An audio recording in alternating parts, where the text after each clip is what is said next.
Welcome back to another NCAA 14 College Week 4 matchup between the Alabama Crimson Tide and the Ole Miss Rebels. And this shall be a fun SEC matchup to watch out for this week. Do you guys think Bama is on upset watch, or do you guys even think it's an upset? Let me know in the comments below. And I think that Alabama should go with Jalen Milroe, as I think Tyler Buchner ain't cut out for it, and I think it's sad and not a good situation to put in a freshman quarterback. And I think Milroe is the most ready so far. So let's kick it away and see which team will come out on top.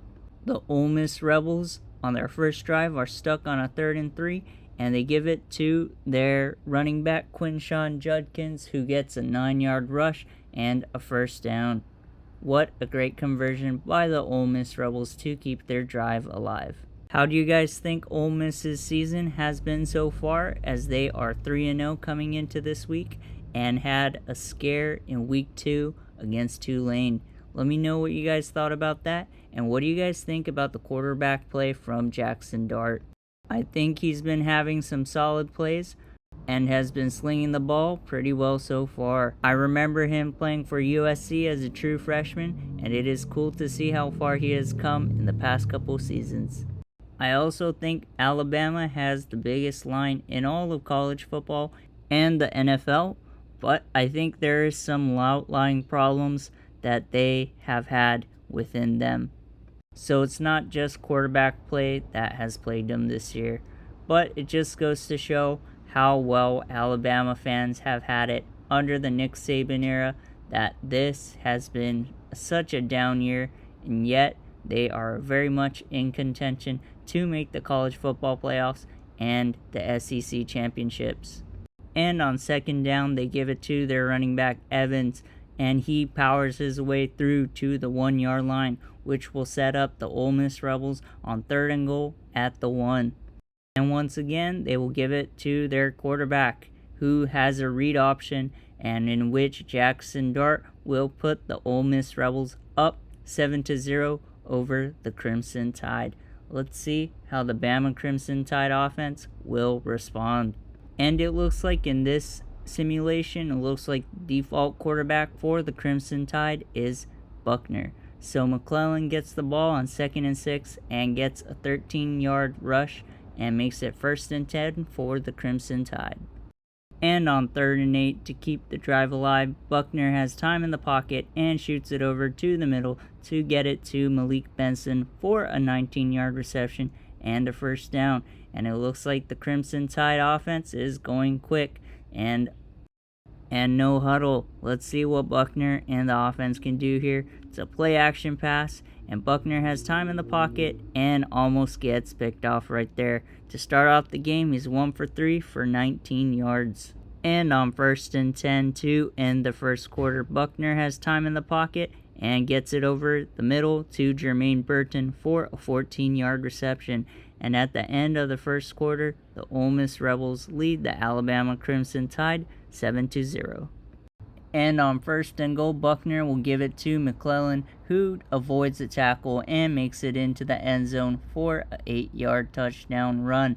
And with that drive capped off, we are all tied up at 7 with 4:58 left in the second quarter. The Rebels have a man in motion, and on 3rd and 1, Jackson Dart gets the snap and has an option to his running back Judkins, who gains 6 yards and a first down with 3:51 remaining in the second quarter. They're looking to score before the end of the half. It is now 3rd and 4 for the Ole Miss Rebel. Jackson Dart had some pressure coming in and incompletes the ball, and the Alabama Crimson Tide defense hold them to a 4th down. And on a 4th and 4, it looks like they might be going for it at the 30-yard line.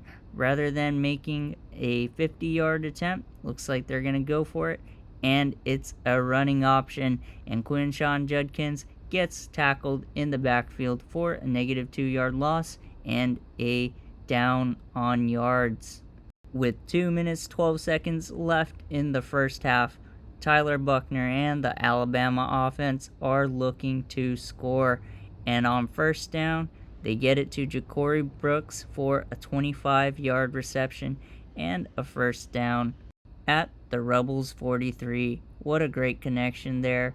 It is now 3rd and 7 for the Alabama offense, and Buckner has time in the pocket, but the receiver is well covered, and the Ole Miss Rebels get a stop, forcing a 4th and 7 at the 20-yard lines, and this will force the Alabama Crimson Tide to have to settle for a field goal attempt. And the kicker gets it right through the middle of the uprights as Alabama takes a 3-point lead, 10-7, with 31 seconds remaining in the second quarter. Buckner on 2nd and 5 has some time in the pocket, but quickly gets it out to his receiver Brooks. And with that, Ja'Cory Brooks has a 16-yard reception, and the Alabama Crimson Tide offense get into Ole Miss Rebel territory.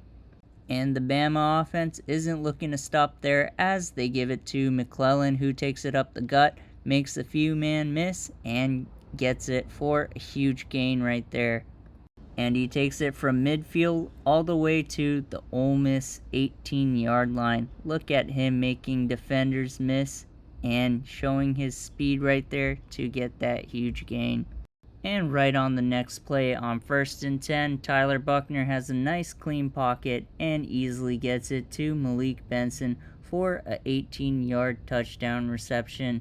And with that completion, the Alabama Crimson Tide take a 10-point lead, 17-7, over the Ole Miss Rebels with 3:12 remaining in the third quarter.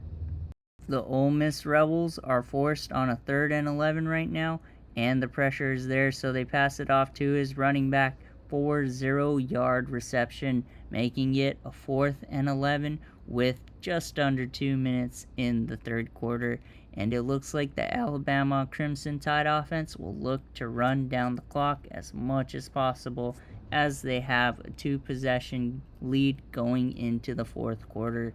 It is now 3rd and 14 for Tyler Buckner and the offense, and the line can't hold up, and Tyler Buckner is sacked for 10 yards, forcing a 4th and 23 with Bama in their own territory. They are going to have to punt to the Rebels and give them an opportunity to score and cut the deficit. And the Rebels offense are making their way down the field pretty quickly, and Dart has all the time in the world and gets it to his receiver Malik Heath for a 14-yard reception, taking him into the red zone down at the 16-yard line. It is now 4th and 3 for the Ole Miss Rebels, and rather than taking the field goal, they decided to go for it, and Kelly is stopped a few yards in front of the line to gain. And with that tackle, the Alabama Crimson Tide offense will get the ball back and will most likely seal the game as long as they get a first down. And on 3rd and 5, they give it to their running back McClellan, and he easily gets 11 yards and makes the Ole Miss Rebels have to use their last timeout. And with 48 seconds remaining in the game, it looks like Bama can go into victory formation and seal their victory. And with the clock striking 0, the Alabama Crimson Tide beat the Ole Miss Rebels 17-7. Let me know in the comments below, who do you guys think will win this game in real life, and what do you guys think the score will be? Like and subscribe as it helps the channel out tremendously. I appreciate all the support, and if you like college football, we'll be covering all season long. So take care, and we'll catch you in the next one.